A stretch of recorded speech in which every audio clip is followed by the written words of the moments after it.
Dobrý den, jsme firma Ekomodular a vy právě posloucháte náš podcast o modulárních dřevostavbách. Pokud vás toto téma zajímá, tak se pohodlně usaďte a my vám přejeme příjemný poslech.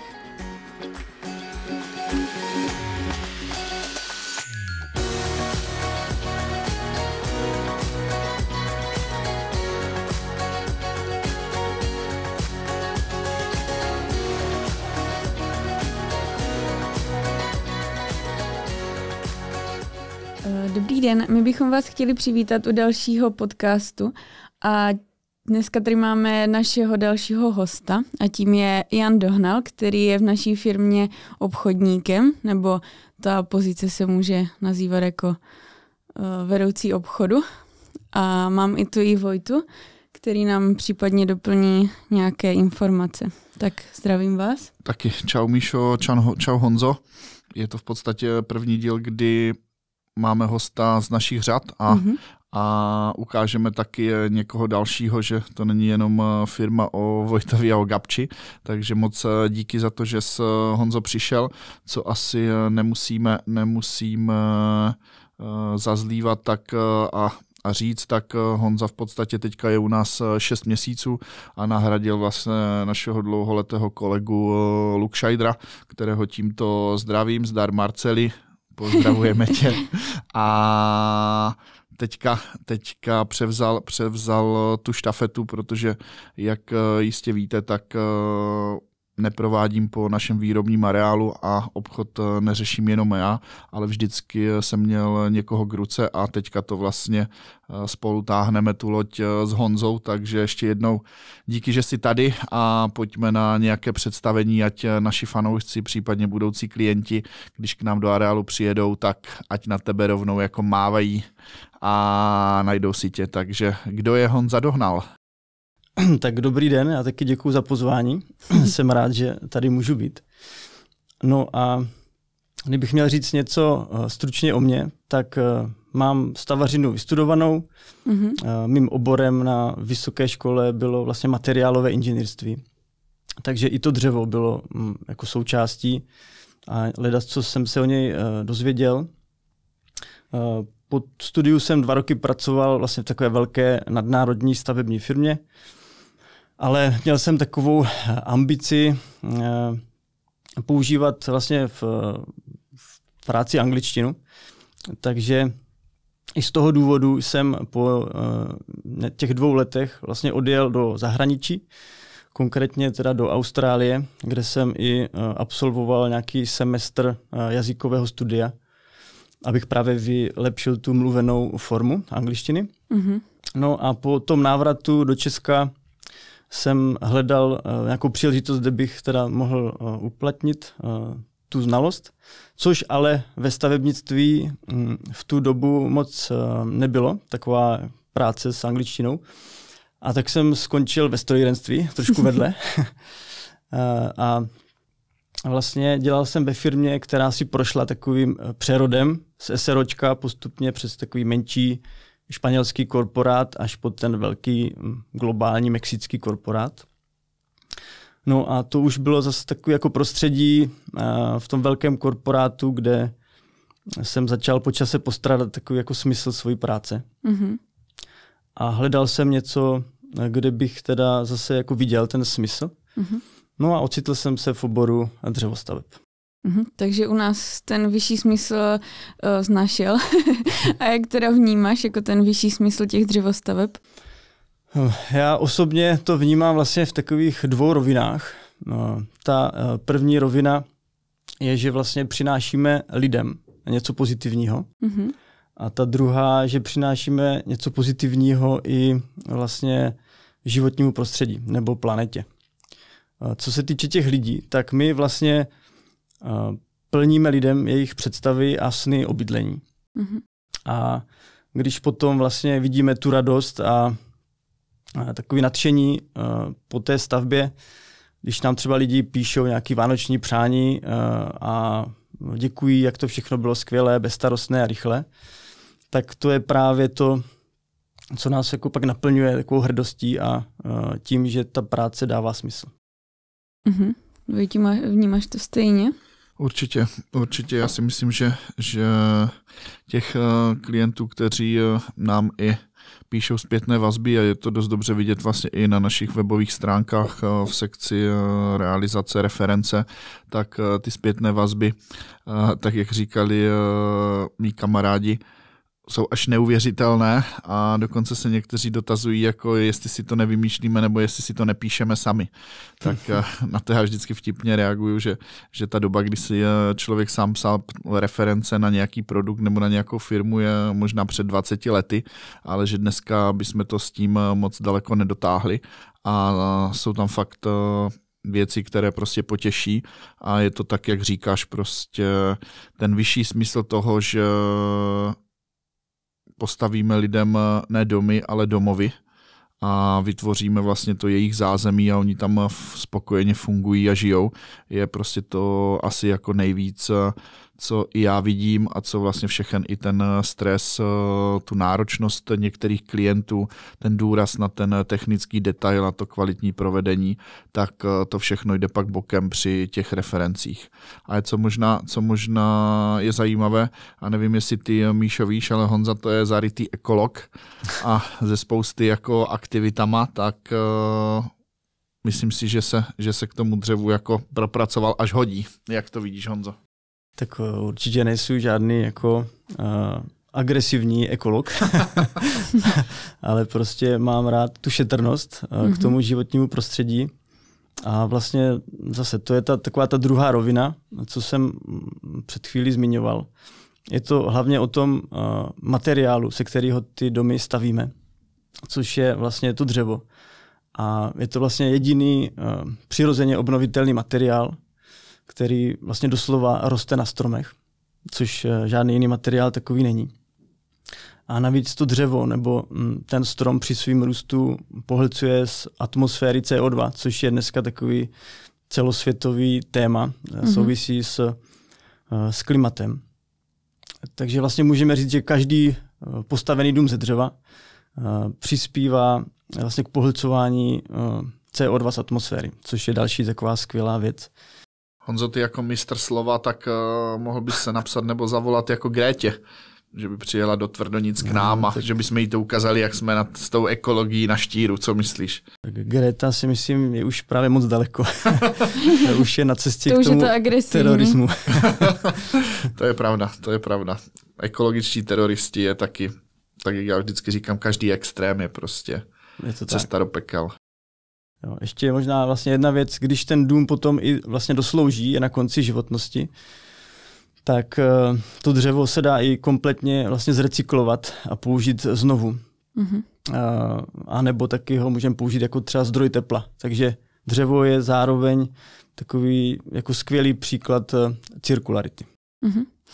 A když někdo přijde k nám do Tvrdonic, co mu jako první řekneš o modulárních stavbách, nebo jak by si ho obhájil jako za tebe tady ten náš výraz modulární stavby?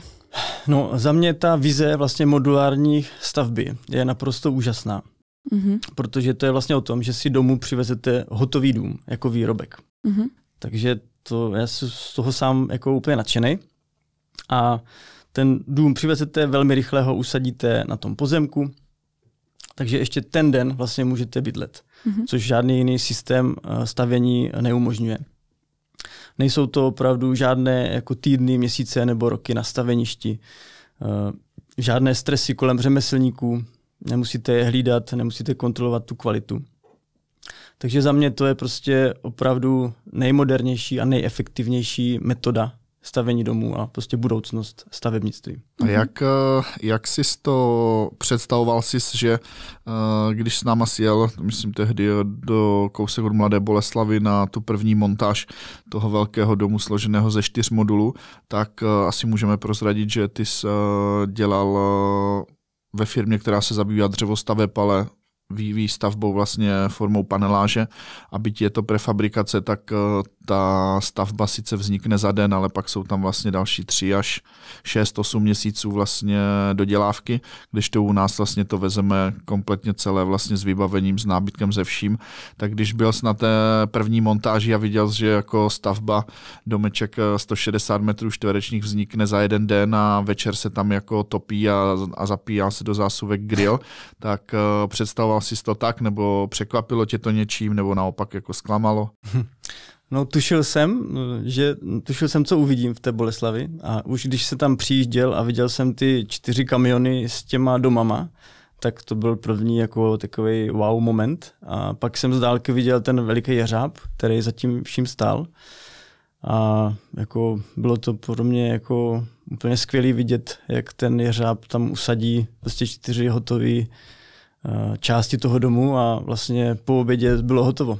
Jo. Začalo se dělat v interiéru, takže to bylo úplně jako úžasný. Super. První dojem. Takže to jako naplnilo tvoje očekávání.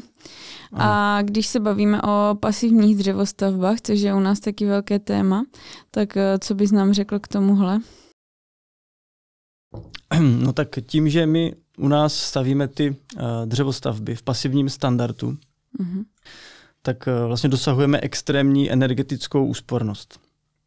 No, takže tím jednak vlastně šetříme lidem výdaje za energie a druhak zase přispíváme ještě víc k tomu té šetrnosti životnímu prostředí.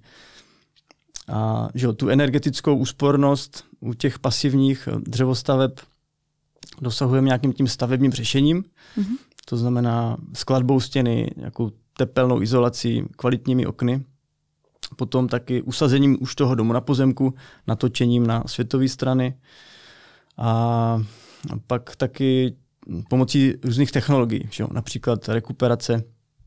Takže dělá se to tak, abychom opravdu ušetřili, nebo klient ušetřil výdaje za neobnovitelné energie.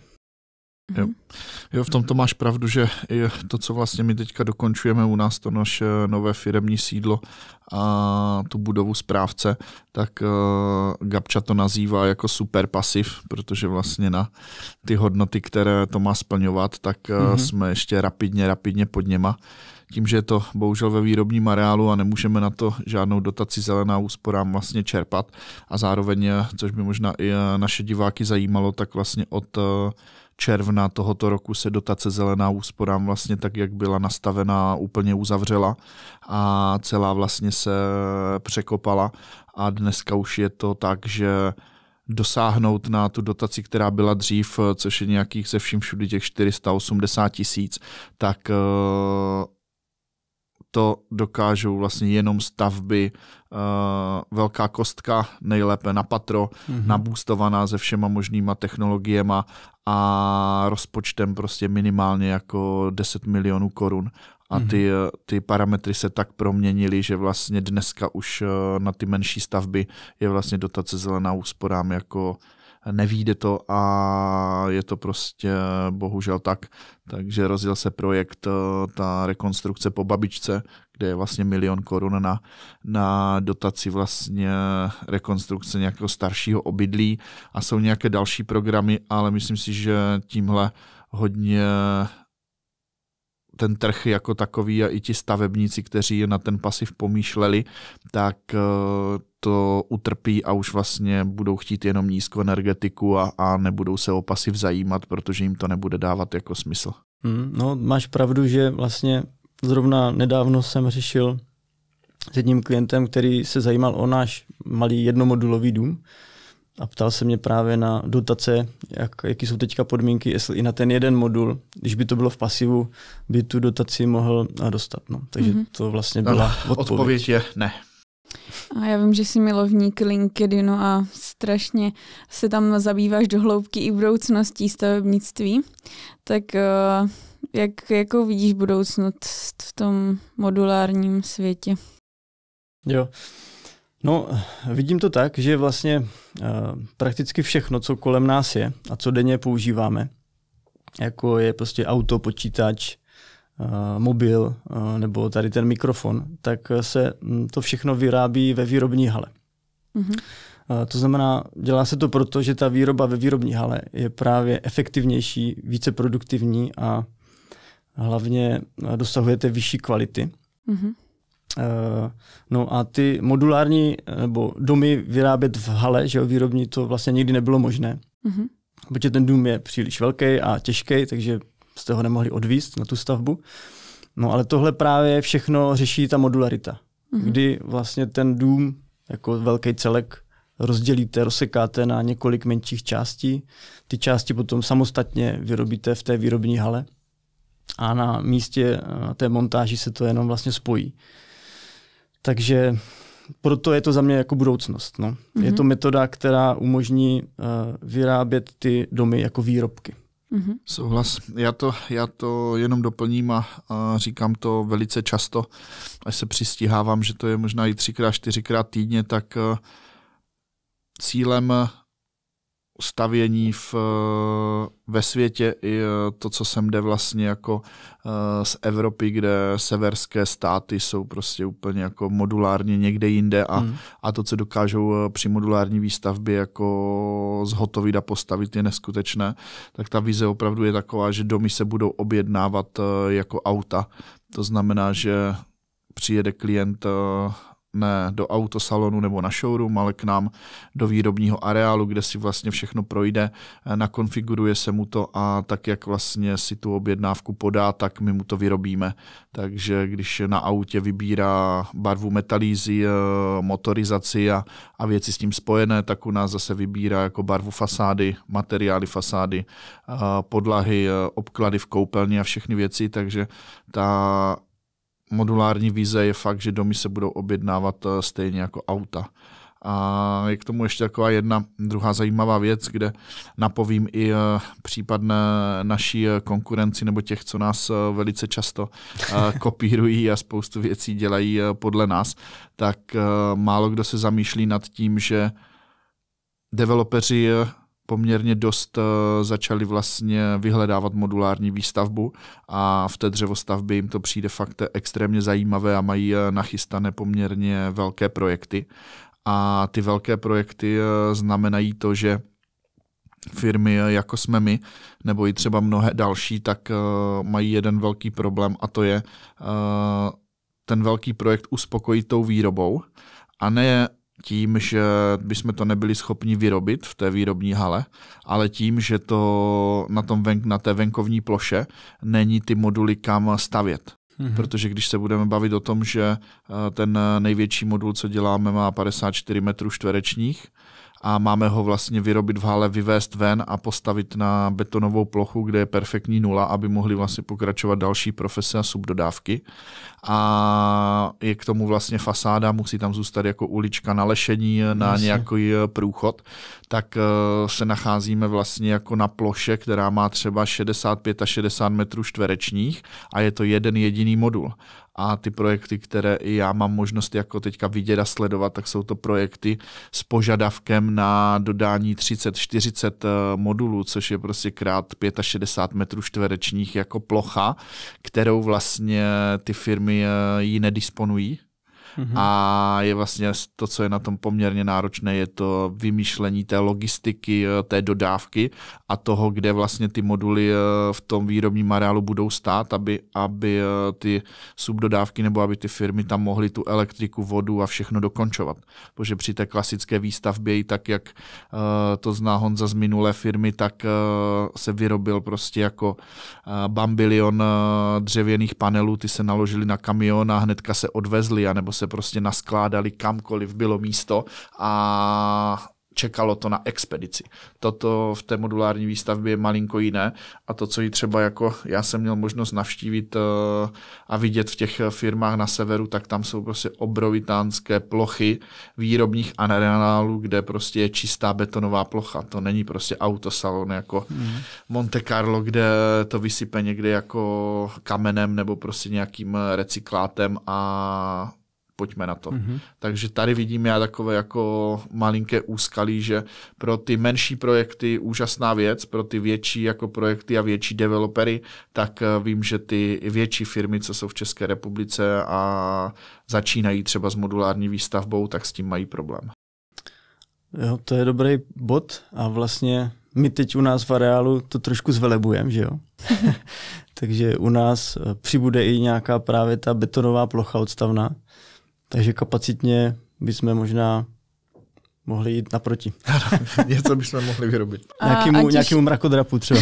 A ať už developer nebo zákazník, když k nám přijde do výrobního areálu, jak to vlastně probíhá, nebo jak vlastně probíhá celý ten proces, jako od oslovení až po objednání toho domu. Můžeš nám to nějak popsat? Jo, tak vlastně začíná to nějakou tou schůzkou právě u nás v areálu, což my vždycky říkáme, že to je takový nejlepší další krok k tomu, nebo na cestě k vysněnému domu toho zákazníka. Takže po nějaké jako úvodní telekomunikaci nebo přes maily určitě důležité, aby přijeli k nám a tam právě můžou vidět celý ten výrobní proces v té hale, jak se to dělá, z čeho se to dělá, z jakých materiálů to děláme. A jak Vojta právě říkal, na té odstavné ploše u nás máme vždycky několik rozestavěných modulů v různé fázi dokončení, takže to všechno klient může vidět, nacítit, jak se to vlastně kompletuje. Máme tam i vzorový dům, což je pro klienta taky super, že si to může i projít a ošahat. No a většinou, nebo zpětná vazba od klientů je, že ta návštěva je právě jako velmi důležitá. Někdy klient navštíví i více firem a máme jako velmi pozitivní ohlasy z toho, jak to u nás vypadá, jak je to máme organizované a tak, takže musím zaklepat jako ten poměr jako klientů, kteří potom jdou dál a posunou to třeba do smlouvy, je velmi jako zajímavý. Jsme za to rádi. Když teda navštívím, rozhodnu se pro vaši firmu, pro naši firmu, tak jaké jsou další fáze toho procesu? První krok je takzvaná studie domu, kdy vlastně spolu s klientem pořešíme vlastně návrh, vzhled, hmotu toho domu, jak to bude vypadat. Samozřejmě předtím si poslechneme jeho představy, nějaké potřeby, jak to chce užívat a tak dál. Jedeme na oblídku toho pozemku, ten si nafotíme, natočíme, no a pak vlastně, jak jsem říkal, vytvoříme nějakou studii domu, nejdřív nějaký koncept a s klientem to pak jako rozvíjíme, až vznikne hotový dům, hotový tvar toho domu. Studie se odsouhlasí a pak se to postupně překlopí do projektu pro stavební povolení. A jakmile prostě je hotový projekt a všechny vyjadřovačky, tak klient dostává stavební povolení a to je okamžik pro nás, kdy s ním vlastně podepisujeme kupní smlouvu, vyřídíme takový jakoby checklist objednávky a začínáme vyrábět. Doplnil bys to ještě nějak?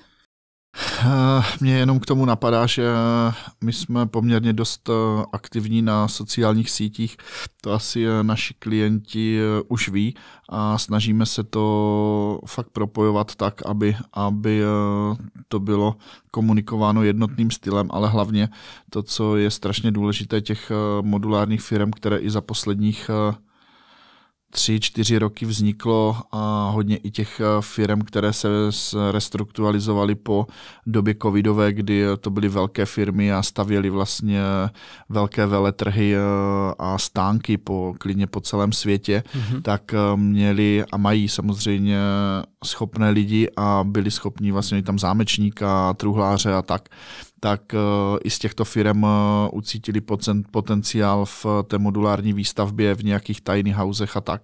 Takže vzniklo spoustu firm a spoustu webových stránek, které dneska jsou dostupné.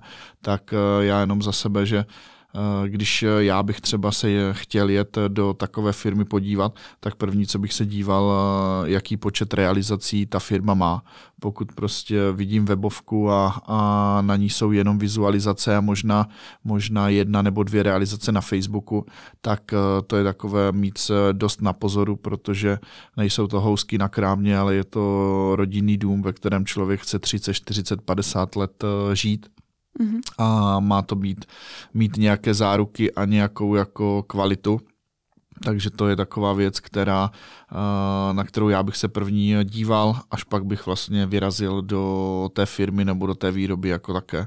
My u nás vlastně ti klienti jsou vítaní a dneska máme vlastně 4 projekční kanceláře, které pro nás projektují a dotahují vlastně po té studii to získání stavebního povolení a jsou v podstatě vlastně pražská, brněnská, zlínská a hodonínská, takže vlastně i ty klienty dokážeme rozprostřít mezi tady ty projekční kanceláře, aby to stavební povolení prostě bylo co nejdřív.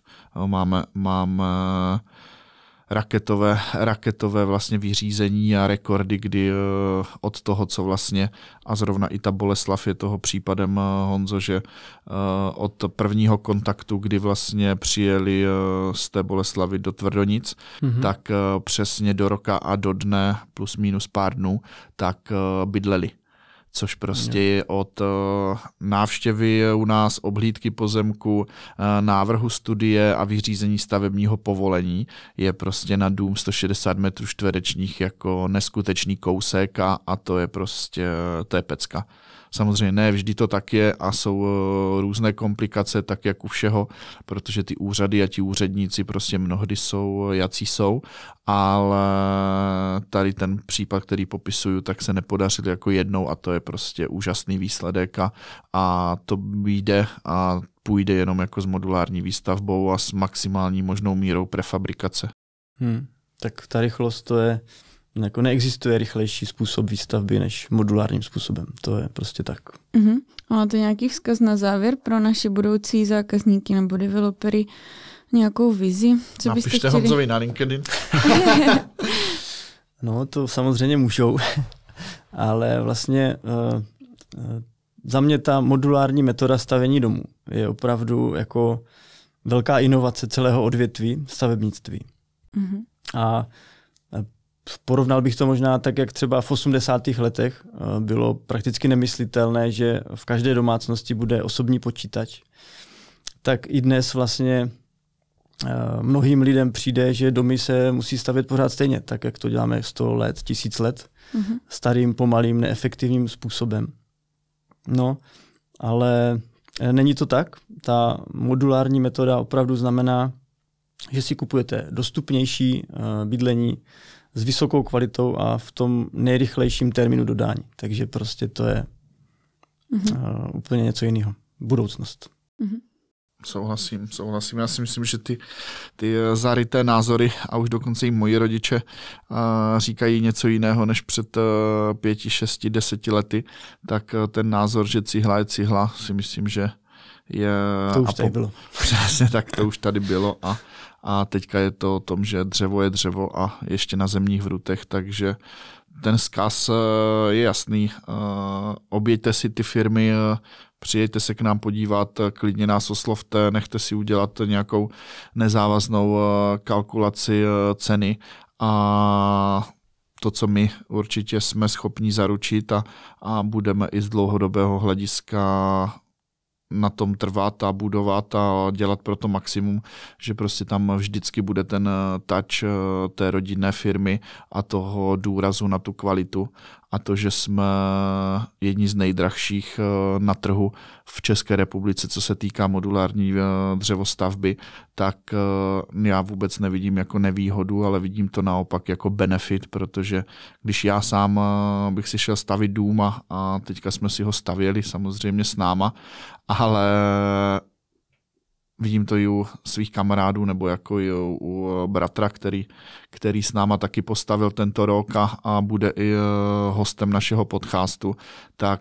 ta investice je opravdu dlouhodobá, je důležitá a stojí poměrně dost peněz na to, aby člověk dal peníze firmě, která to šidí na materiálech nebo používá jako zdravotně nezávadné materiály, anebo prostě co se týká té praxe, tak jsou prostě někde na začátku, protože i my na začátku jsme prostě nevyráběli tak dobré a kvalitní domy, tak jak teď. A to je prostě přirozené, protože je to vývoj. Tak já moc vám děkuju obou, že jste nám přiblížili zase něco z zákulisí firmy. Míšo, a co pikoška na závěr? Pikoška na závěr. Nesmíme Honzu ošidit to naši speciální rubriku. To je pravda. Máme posluchače, kteří si to přetáčí nakonec, Honzo, a pouští si jenom pikošky. Jo, to je super. A ty jsi žádnou nepřipravil. Ono tam neví o té rubrice. Aha. No, úplně jsem si to nepřipravoval. Nevím, jestli jako pikošku. Napadá mě jediná věc, že je to spíš takový jako upřesnění, že občas, když s těma klientama něco řeším a někdo mě volá nebo i přijde, tak se pořád ještě objevuje takové matení pojmu. Objevuje se tady takové slovo jako mobilní dům versus modulární dům. A tady jenom bych chtěl říct, že to není určitě stejné. Mobilní dům, tak jak ten název vlastně napovídá, tak je to nějaký dům, který je schopen se pohybovat. To znamená, je to prostě něco na podvozku, na kolech. Je to vlastně jako vozidlo, bych řekl.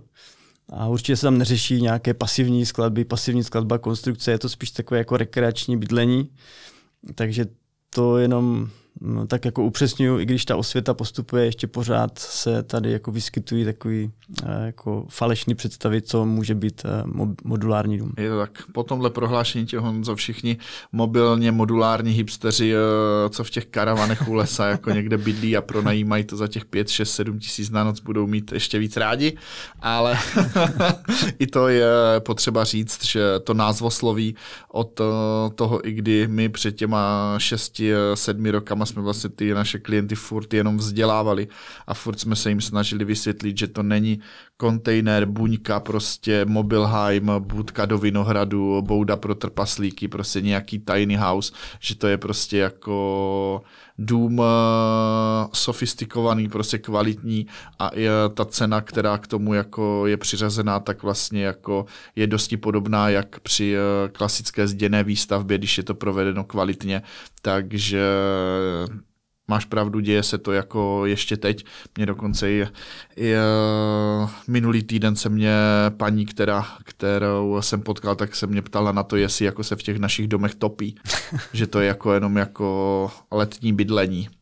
Tak je to těžké, ty předsudky prostě jsou velké, protože ten tvar toho modulu vypadá furt jako nějaká krabice nebo nějaká kostka, ale myslím si, že i to, co jsme dávali vlastně nedávno na Facebook a to, co máme v našich realizacích, tak na to je vidět a vidět ten progres a posun, že jsou to prostě plnohodnotné stavby a kdyby to bylo něco podřadného nebo tak, jak teďka jsi o tom mluvil, tak určitě se nedostaneme jako na titulku dřevo a stavby a nemáme v každém čísle prezentaci prostě 1, 2 domů, který jsme postavili. Mm-hmm. Super. Tak jo, já bych vás chtěla pozvat na Honzu v LinkedIn, kde dává vzdělávací články na náš LinkedIn, na naše sociální sítě, Facebook, Instagram, YouTube a děkujeme za poslech. Taky díky Honzo a zase někdy. Mějte se, nashledanou. Nashledanou.